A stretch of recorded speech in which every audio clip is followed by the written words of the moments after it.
오늘의 말씀은 마태복음 15장 10절에서 14절입니다. 예수께서 무리를 가까이 부르시고서 그들에게 말씀하셨다. 너희는 내 말을 듣고 깨달아라. 입으로 들어가는 것이 사람을 더럽히는 것이 아니라 입에서 나오는 것, 그것이 사람을 더럽힌다. 그때 제자들이 다가와서 예수께 말하였다. 바리새파 사람들이 이 말씀을 듣고 분개하고 있다는 것을 아십니까? 예수께서 대답하셨다. 나의 하늘 아버지께서는 자기가 심지 않으신 식물은 모두 뽑아 버리실 것이다. 그들을 내버려 두어라. 그들은 눈먼 사람이면서 눈먼 사람을 인도하는 길잡이들이다. 눈먼 사람이 눈먼 사람을 인도하면 둘 다 구덩이에 빠질 것이다. 이는 하나님의 말씀입니다. 참 좋으신 우리 주님의 은총과 평강이 교회 여러분 모두와 함께 하시길 빕니다. 우크라이나에서 벌어지고 있는 전쟁이 여전히 끝나지 않고 너무나 많은 사람들이 고통을 겪고 있습니다. 여러 달 지나가면서 최초에 우리가 느꼈던 아픔들이 조금씩 무뎌지고 그 전쟁이 마치 끝나기라도 한 것처럼 잊혀지고 있는 것 아닌가 하는 생각을 갖게 됩니다. 우크라이나와 러시아 주변에 있는 나라들은 자기 나라로 확전되지 않을까 하는 걱정 때문에 매우 두려운 상황 속에 머물러 있음을 알 수 있습니다. 세상은 여전히 혼돈 가운데 있습니다. 미국 연방 대법원은 허가 없이는 집 밖에서 권총을 휴대할 수 없다고 하는 뉴욕주의 법률이 위헌이라고 판정을 내리므로 사람들이 합법적으로 권총을 휴대하고 다닐 수 있는 길을 열어주었습니다. 그뿐만이 아니라 여성이 임신을 중지할 수 있는 권리를 이제는 제한해야 하는 그런 법이 또다시 제정된 것이죠. 그 권리를 중단하는 결정을 내리게 되었습니다. 굉장히 많은 혼란이 그리고 심각한 논의가 여기저기서 벌어지고 있습니다. 아프가니스탄에서는 지진이 일어나서 수많은 인명피해가 났습니다. 철골 구조물을 가지고 집을 지을 수가 없기 때문에 건축자재가 부실해서 지붕이 무너져 내리면서 많은 사람들이 죽었습니다. 가만히 보면 자연재해라고 하는 것이 선한 사람과 악한 사람을 가리지 않고 일어나는 것은 맞지만 그러나 세상에 공평함이 없기 때문에 늘 재난이라고 하는 것은 힘겹게 살아가는 이들에게 치명적으로 다가온다는 사실을 늘 알곤 합니다. 이것이 우리의 아픔입니다. 남미 에콰도르라고 하는 나라에서는 정말 한없이 치솟아오르고 있는 물가 때문에 어려움을 겪고 있는 원주민들이 시위를 벌이고 있어서 우리나라도 이제 에콰도르에 여행을 자제하라고 하는 그런 권고가 내려오고 있음을 볼 수 있습니다. 세상이 이렇게 들끓고 있습니다. 우리는 비교적 안전하고 평안한 삶을 누리고 있지만 그렇다고 내가 안전하고 평안하다고 해서 하나님 감사합니다라고 말하기도 어려운 여건입니다. 왜냐하면 고통받는 우리의 이웃들이 엄연히 있기 때문에 그렇습니다. 저는 현실이 암담하다고 느낄 때마다 폐허로 변한 조국을 바라보며 애가를 지어 불렀던 예레미야의 심정을 떠올리곤 합니다. 그는 사람들에게 이렇게 얘기했죠.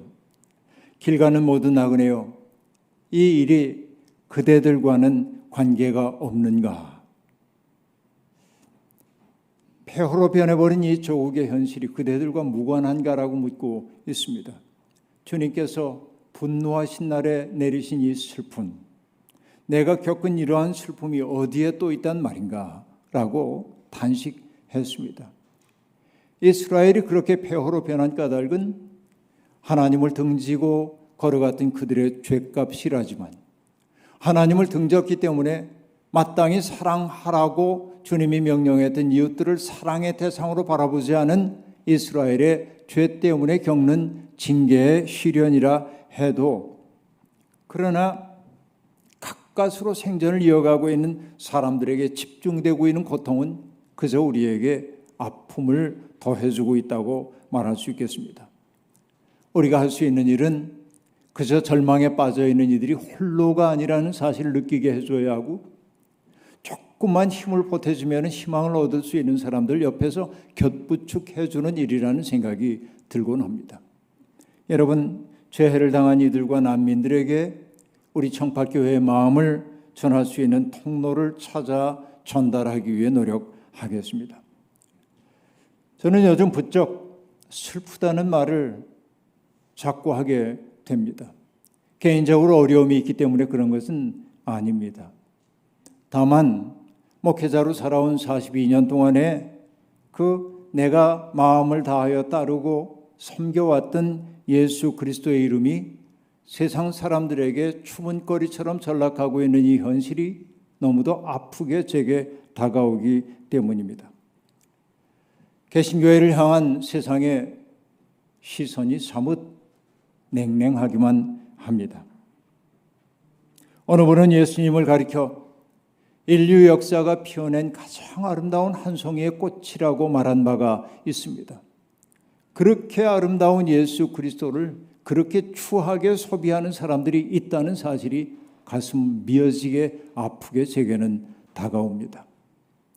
주님은 스스로 아름다운 꽃 한 송이였을 뿐만 아니라 당신을 믿는 사람들 속에 그러한 삶의 가능성인 꽃씨를 우리 속에 심어주셨습니다. 복음과 만난다고 하는 것은 바로 그 꽃씨가 우리 속에 심겨져 있음을 의미합니다.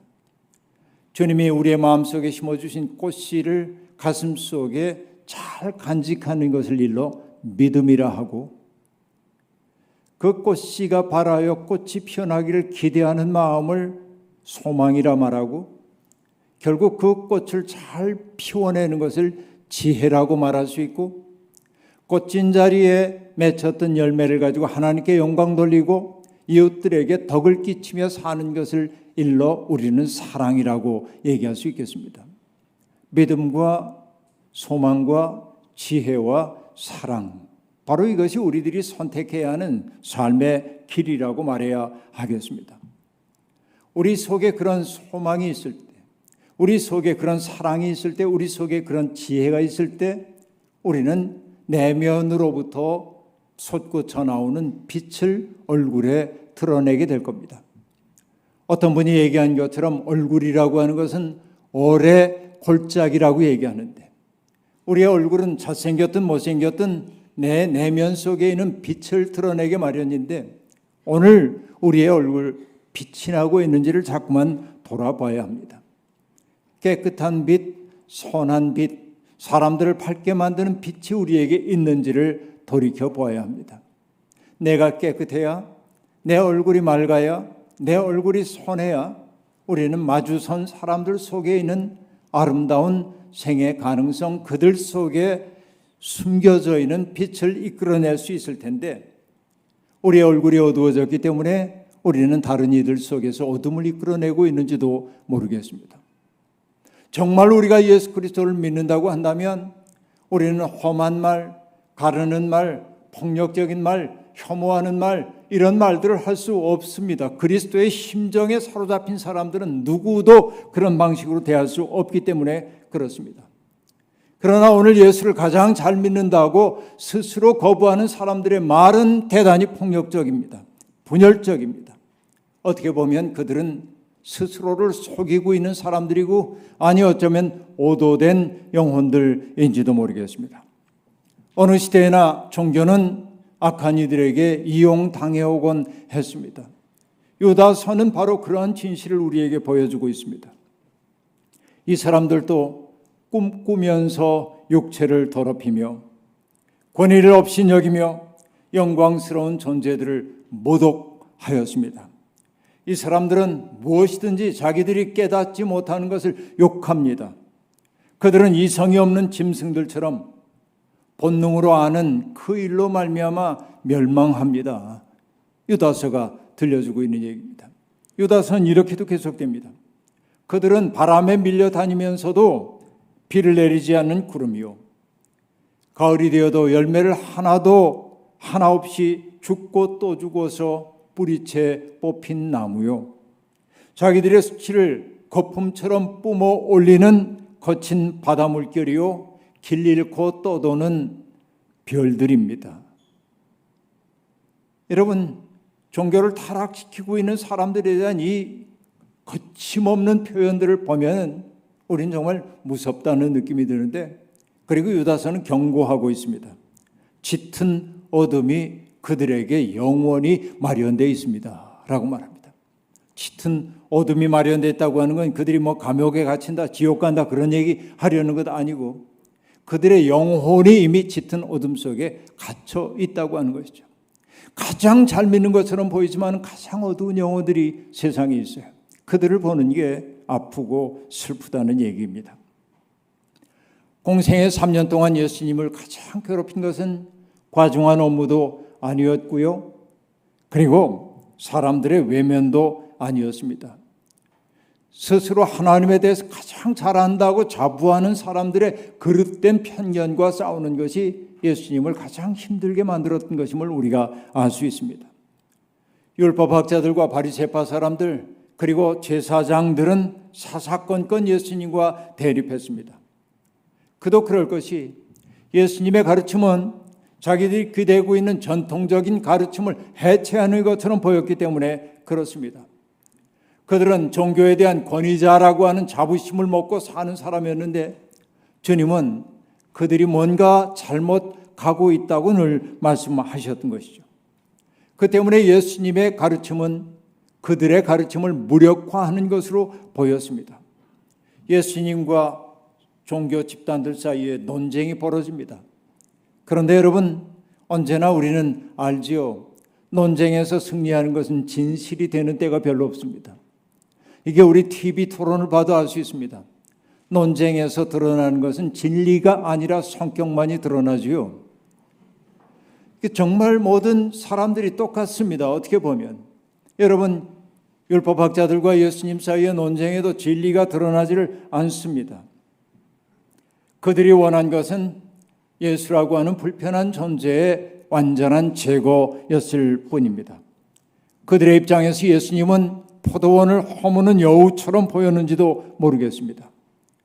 그러면 여러분, 한쪽에 있는 종교 지도자들과 예수님의 차이가 있다면 무엇일까요? 일전에도 말씀드린 바가 있습니다마는 엘버트 노런이라고 하는 신학자는 바리새파 사람과 예수 그리스도의 차이를 이렇게 함축적으로 말한 바가 있습니다. 바리새파 사람들은 권위를 진리로 삼았지만은 예수님은 진리를 권위로 삼았다라고 한 말입니다. 순서를 바꿔놓으니까 전혀 다른 의미가 되었음을 우리가 알 수 있습니다.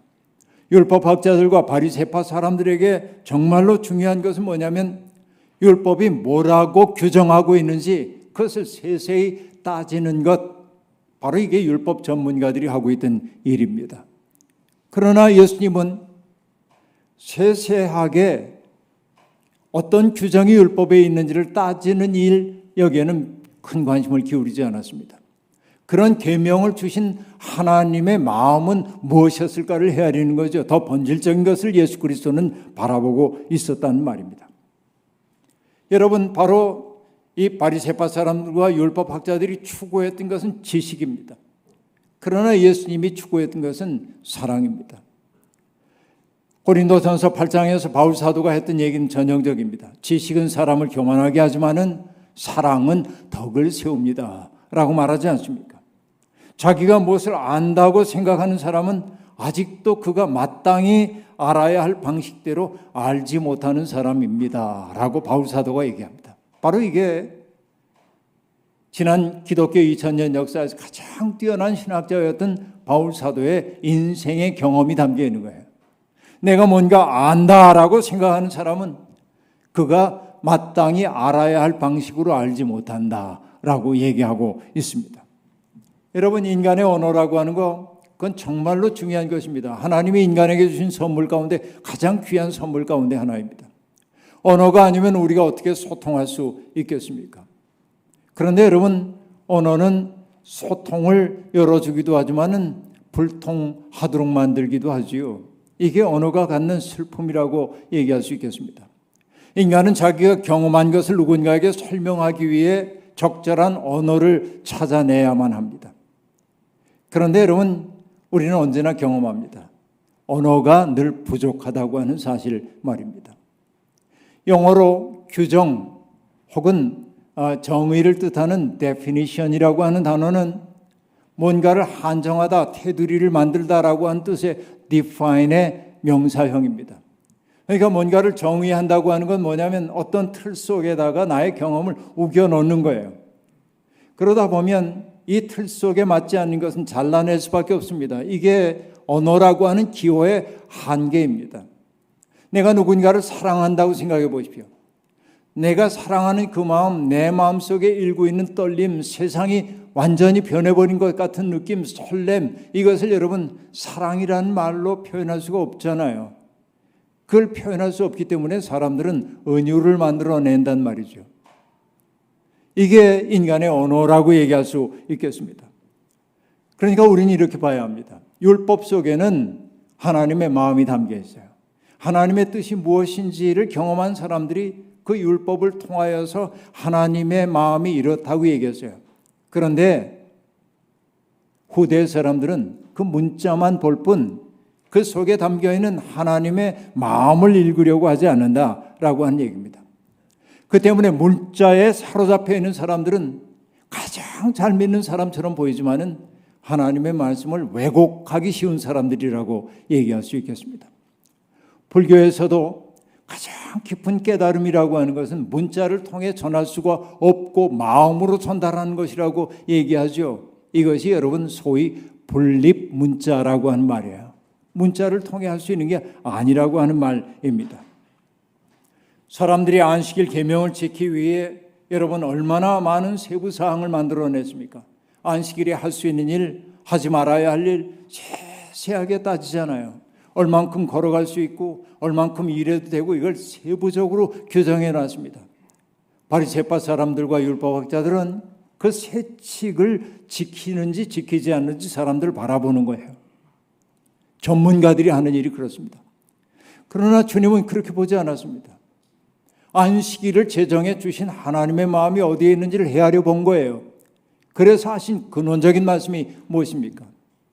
사람이 안식일을 위해 있는 것이 아니라 안식일이 사람을 위해 있다라고 얘기합니다. 안식일에 생명을 풍부하게 하는 일이 하나님의 마음에 적합하다고 주님은 본질적인 얘기를 하고 있는 겁니다. 본질을 바라보는 이들과 비본래적인 것들 붙들고 사는 사람의 차이가 여기에 난다고 얘기할 수 있겠습니다. 이사야는 일찍이 하나님의 현존 안에 사는 사람의 기쁨과 두려움을 이렇게 표현한 바가 있습니다. 그는 아주 겸허하게 말합니다.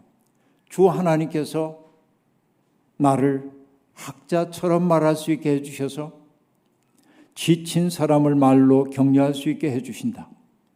아침마다 나를 깨우쳐 주신다. 내 귀를 깨우치시어 학자처럼 알아듣게 하신다. 주 하나님께서 내 귀를 열어주셨으므로 나는 주님께 거역하지도 않았고 등을 돌리지도 않았다라고 얘기합니다.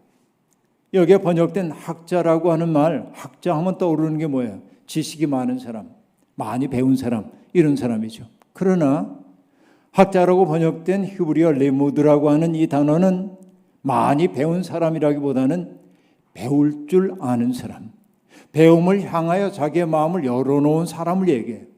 그의 특색을 이사야가 뭐라고 얘기하냐면은 하나님에게 귀를 기울인다고 얘기를 하죠. 하나님에게 귀를 기울인 결과가 무엇이라고 얘기합니까? 지친 사람을 위로할 수 있는 말을 주께서 내게 주셨다. 이렇게 얘기하고 있습니다. 여러분, 여기에 얘기하고 있는 학자라고 하는 사람은 늘 하나님의 뜻에 겸손하게 귀를 기울이고 내가 가지고 있는 생각의 틀을 깨뜨리고 하나님이 내 속에 새로운 깨우침 주시기를 바라는 사람이 진짜 학자라고 얘기할 수 있습니다. 그렇기 때문에 그는 겸손합니다. 자기가 언제나 교정되어야 할 사람임을 알기 때문에 그렇습니다. 하나님을 진심으로 경외하는 사람들의 말은 폭력적일 수가 없습니다. 단정적일 수가 없습니다. 분열적일 수가 없습니다. 이게 여러분 정말 종교인들의 언어가 그러해야 한다는 얘기입니다. 예수님은 당시의 종교 지도자들의 헛된 자부심에 염증을 느끼신 것 같아요. 그래서 주님이 바리새파 사람들과 율법학자들을 보며 하셨던 말씀 속에 주님의 심정이 담겨 있어요. 너희는 너희의 전통 때문에 하나님의 말씀을 폐한다. 그 전통 때문에 하나님의 말씀, 다시 얘기하면 말씀이라고 얘기되고 있는 하나님의 마음을 버리고 있다고 얘기하고 있는 것입니다. 가장 경건한 척하지만은 사실은 하나님의 마음으로부터 멀어지고 있는 자들이 있다는 거예요. 주님은 이사야의 말을 인용하여서 그들의 허위의식을 꿰뚫고 있습니다. 이 백성이 입술로는 나를 공경하여도 마음으로는 나에게서 멀리 떠나 있다. 그들은 사람의 훈계를 교리로 가르치며 나를 헛되이 예배한다. 모르는 게 없어요. 종교에 대해서는. 하나님에 대해서 다 아는 것처럼 얘기해요. 그러나 주님이 하신 말씀, 이사야를 통해 하신 말씀 뭡니까? 헛되이. 이게 얼마나 통렬한 말씀인지 모릅니다. 이것이 여러분 이사야 시대 혹은 예수님 시대에만 해당되는 이야기일까요? 우리의 경우도 이와 다르지 않습니다. 여러분 스스로 한번 생각해 보십시오. 우리의 마음이 하나님에게서 멀리 떨어져 있지 않은지 생각해 보세요. 어떻게 하면 알 수 있냐고요? 쉽습니다. 여전히 자기 중심적 사고를 하고 있다면 나는 하나님의 마음으로부터 멀어진 사람이에요. 이건 아주 간단한 거예요. 하나님의 마음과 연결된 사람이 타자를 대할 때 어떤 태도로 나타날까요? 남을 배려하고 존중할 줄 압니다. 배려라고 하는 말 독일말로 베조르게 혹은 피어조르게라고 얘기하는데 조르게는 염려라는 뜻이고 피어라고 하는 위하여라고 하는 뜻이니까 누군가를 위하여 염려해 줄 줄 아는 마음이란 말이에요. 나 좋을 대로 살지 않아요. 누군가를 배려하는 사람은. 여러분 내가 나의 중심성 속에 사로잡히지 않았다고 하는 건 내 태도를 보면 알 수 있는 겁니다.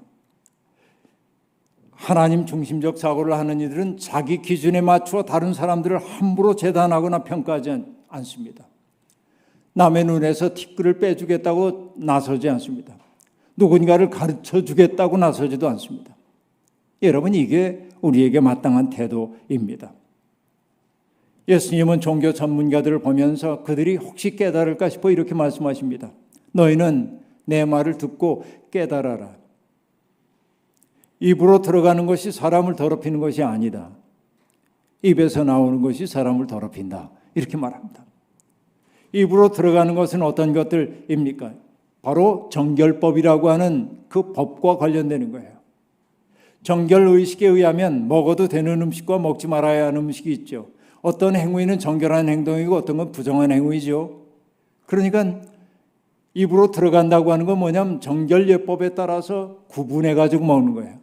음식을 먹기 전에 손을 깨끗이 먹는 거 율법 규정이에요. 이것 가지고 어떤 사람들이 손 씻지 않으면 너는 부정해라고 얘기하고 성경이 먹지 말라는 거 먹었으니까 너는 더러워 이렇게 얘기 규정을 하고 있는데 주님이 얘기해 그게 사람 더럽게 하는 게 아니다. 사람을 더럽게 하는 것은 입으로 들어가는 게 아니야. 사람 속에서 나오는 거야. 살인, 간음, 비방, 도둑질 이런 것들 우리 속에서 나오는 거잖아요. 이게 사람을 더럽힌다. 이게 굉장한 이야기입니다. 먹는 것이 문제가 아니라 사람이 문제라는 거예요. 정결한 음식을 먹으면서도 마음속에서 악한 생각만 내고 있다고 한다면 정결한 음식 먹는 게 무슨 소용이겠어요? 달리 얘기할까요? 날마다 예배당에 예배 빠지지 않고 나오고 성경 1년에 2-3번씩 읽고 절야기도 하고 금식기도 하고 헌금 똑바로 하는데 세상에 나가 살 때 사람들 무시하고 함부로 대하고 제 욕심껏 산다고 한다면 주님이 하신 말씀 뭡니까? 너희들은 나를 헛되이 예배한다 그러지 않겠어요? 입으로 들어가는 게 사람을 더럽게 안 해요. 속에서 나오는 것이 사람을 더럽게 만든다 하는 얘기입니다. 본말이 전도된 것이 아닌가 생각해 봐야 하는 것입니다. 중요한 것은 삶의 변화입니다. 내 속에서 뭐가 나오는지를 봐야 한다 하는 얘기입니다. 삶의 변화가 없는 종교 전문성이라는 것은 허위의식으로 바뀌기 쉽다 하는 말씀입니다. 바리새파 사람들이 예수님의 그 말씀을 듣고 흥분했습니다. 자기들이 금과 옥조로 여기고 있는 것을 예수님이 부정하는 것처럼 보였기 때문에 그래요. 그들의 흥분된 모습을 본 사람이 예수님한테 와서 얘기합니다. 큰일 났습니다. 그들이 주님에 대해서 분노하고 있습니다. 그러나 주님은 별로 동요하지 않았습니다. 왜 그럴까요? 진리를 거스르는 자들은 지붕 위의 풀과 같이 다 자라기도 전에 메말라 버릴 것을 주님은 아셨기 때문에 그렇습니다. 주님은 스스로 본다 하면서도 마땅히 보아야 할 것을 보지 못하는 사람들, 스스로도 깨닫지 못하면서 남을 가르치려는 태도로 일관하고 있는 사람들, 그들을 보고 탄식했습니다. 자기 확신에 찬 사람들이 폭력적일 때가 많이 있습니다. 자기 확신이라고 하는 게 우리에게 필요하기도 하지만은 여러분, 확신의 문제는 이런 데 있습니다.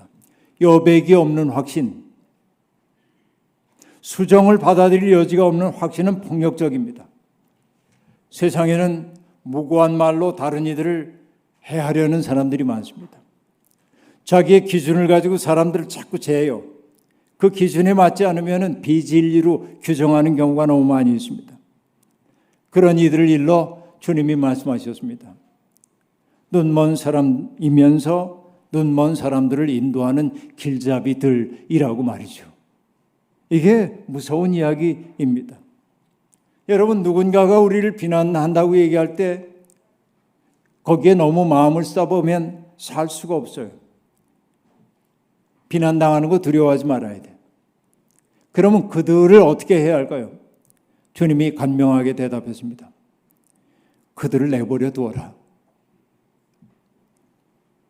주님께서 심지 않으신 것은 뽑으실 것이다 얘기합니다. 맡기면 돼요, 그분에게. 눈먼 사람이라고 하는 표현은 가급적 삼가야 하는 말이지만은 달리 표현할 길이 없어서 옛날에는 이런 표현 덜어 썼던 것 같아요. 시각장애인, 그렇죠. 시각장애인이 시각장애인을 안내하면 안 되잖아요. 저는 가끔 목회자로 살면서 내가 사람들을 하나님이 아닌 다른 엉뚱한 대상으로 안내하는 것은 아닌가 하는 두려움을 늘 가지고 있어요. 말하는 자의 두려움입니다. 그 때문에 후배들이나 신학생들을 만나면 공부 열심히 하라고 얘기합니다. 왜? 공부 열심히 해서 학위 받고 큰 교회 초빙 받아가지고 목회 잘하라고 그런 뜻 아닙니다. 우리는 사람들을 오도하기 쉬운 사람들이기 때문에 정말 공부 열심히 하지 않으면 오도하도록 되어 있기 때문에 공부 열심히 하라고 얘기하는 거예요. 남들보다 좋은 자리에 가기 위해서가 아니라 최소한 우리가 하나님 아닌 다른 대상으로 사람들을 이끌지 않도록 하기 위해 공부 열심히 해야 한다고 그렇게 얘기합니다. 누군가의 앞에 서 있는 사람은 두려운 거예요. 여러분, 낯선 곳에 가려면 좋은 길잡이가 있어야지요. 약초나 버섯이 좋은 것이라고 그래서 산에 올라가서 아무거나 뜯어먹으면 큰일 나잖아요. 누가 경험 많은 사람에게 우리는 배워야 합니다. 길잡이들이 필요한 것은 그런 때문이에요. 지난 주일에 저는 엔게디 광야에서 벌어졌던 한 사건을 여러분께 말씀드린 적이 있습니다. 그런데 정말 우연처럼 주중에 어느 목사님이 저를 위해 성찬기를 도자기로 구워가지고 와서 선물로 가지고 왔어요. 세상에 하나밖에 없는 도자기입니다. 그걸 가지고 와서 얘기를 나누던 중에 엔게디 광야에서 조난당했던 이야기를 저한테 들려줬습니다. 이분은 목사님인데 가이드가 목사들은 편안하게 관광객 가는 코스로 가면 안 됩니다. 광야가 어떤지를 정말로 경험해 봐야 되기 때문에 일로 가십시다. 그래서 아주 어려운 코스로 데리고 갔어요. 함께 갔던 분들이 그런데 탈진했습니다. 걷다가 광야에서 물도 떨어지고 탈진했어요.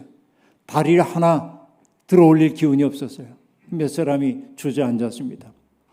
비교적 젊었던 그 목사님이 여자 목사님인데 내가 이제 구조대를 불러오겠다고 사람들 앉혀놓고 가방도 놔두고 전화도 놔두고 구조대 찾으러 갔다가 자기가 길을 잃어버리고 말았어요. 그 뱅글뱅글 몇 시간을 도는데 공포가 밀려오기 시작합니다. 한참 앞을 향해 갔다고 생각했는데 아까 봤던 바위가 또 나오고 미칠 것 같은 그런 느낌에 사로잡혔어요. 그러다가 어느 순간에 까무룩 기절해버리고 말았습니다. 정말 다행히 이스라엘의 헬리콥터가 와가지고 구조대들이 와가지고 조난당한 사람들 다 구했어요. 그들을 물속에 이렇게 탈진과 탈수 속에 있는 사람들을 물속에 그대로 잠갔다가 꺼냈다가 이게 아마 그 탈수 증세를 보이고 있는 사람들에게 하는 일인가 봐요. 그렇게 여러 차례 반복하고 목말라 죽을 것 같은데 물을 벌컥벌컥 마시지 못하게 딱 한 모금만 딱 주어서 30초 지난 다음에 또 한 모금 주고 이렇게 해서 조금씩 회복시키고 헬기에 실려가지고 이렇게 가고 있는데 그래도 내가 살 수 있을까 하는 공포 속에 있는데 경험 많은 그 구조대원이 그 공포에 질린 사람들에게 저 광야에 지고 있는 해를 보라고 얼마나 아름답냐고 저것 좀 보라고 이렇게 안심시켜주고 그래서 살아났다는 얘기를 했어요. 조난당했던 그들이 예루살렘 신문의 일면에 나왔답니다. 자기가 굉장히 유명한 사람이 되었답니다. 그 얘기를 듣고 재미도 있었지만은 화가 났어요. 그 가이드 때문에. 자기가 안내해야 하는 사람들의 실력과 체력을 알지 못한 채 과도하게 설익은 이념으로 사람들을 이끌어 죽음에 이르게 할 뻔했잖아요. 우리 사는 게 꼭 그렇다니까요.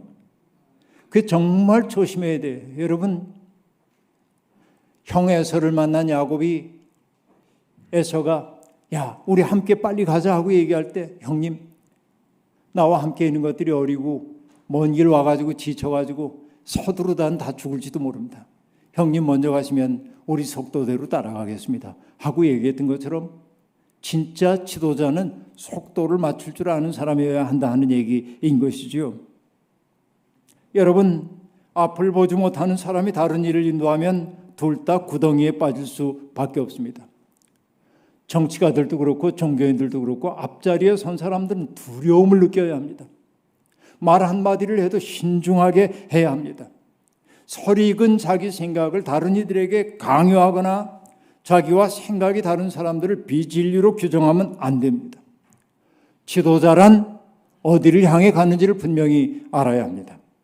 그리고 자기와 생각이 다른 이들도 존중하고 품고 갈 줄 알아야 합니다. 우리는 그리스도라고 하는 표대를 향해 가는 순례자들입니다.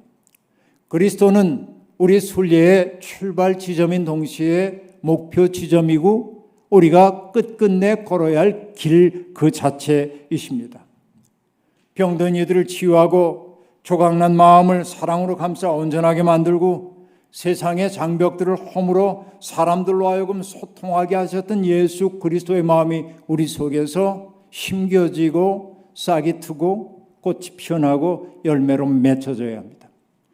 앞서 얘기한 대로 큰악산에 들어가서 모든 것이 저마다의 중심인 아름다운 세상을 경험하고 나서 작은 산이 되기로 했던 그 시인의 마음처럼 우리가 하나님 앞에 예배를 드린다고 하는 것은 세상에 나 말고 다른 아름다운 존재들이 있고 그들도 살 권리가 있다는 사실을 인정하기 시작함을 잊지 말아야 합니다. 바로 이것이 그리스도로 충만한 세상의 모습이라고 볼 수 있습니다. 여러분, 우리는 삶을 통하여 뭔가를 가르쳐 보입니다. 우리는 누군가를 가르치기도 하지만은 나의 삶을 통하여 가르쳐 보이기도 하는 존재입니다. 우리가 가르쳐 보이는 것이 그 아름다운 인류 역사가 피어낸 가장 아름다운 꽃 예수님이면 얼마나 좋겠습니까? 우리가 주님처럼 살 때 우리는 주님을 가리켜 보이는 존재가 될 것입니다.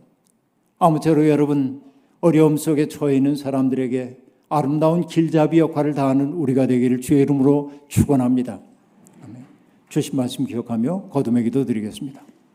하나님, 캄캄한 어둠에 갇혀 있을 때, 그래서 갈 바를 알지 못할 때, 방향도 알 수 없어 두려움에 사로잡힐 때, 저 먼 곳에서 반짝이는 불빛 하나는 우리에게 소망을 안겨주기도 합니다.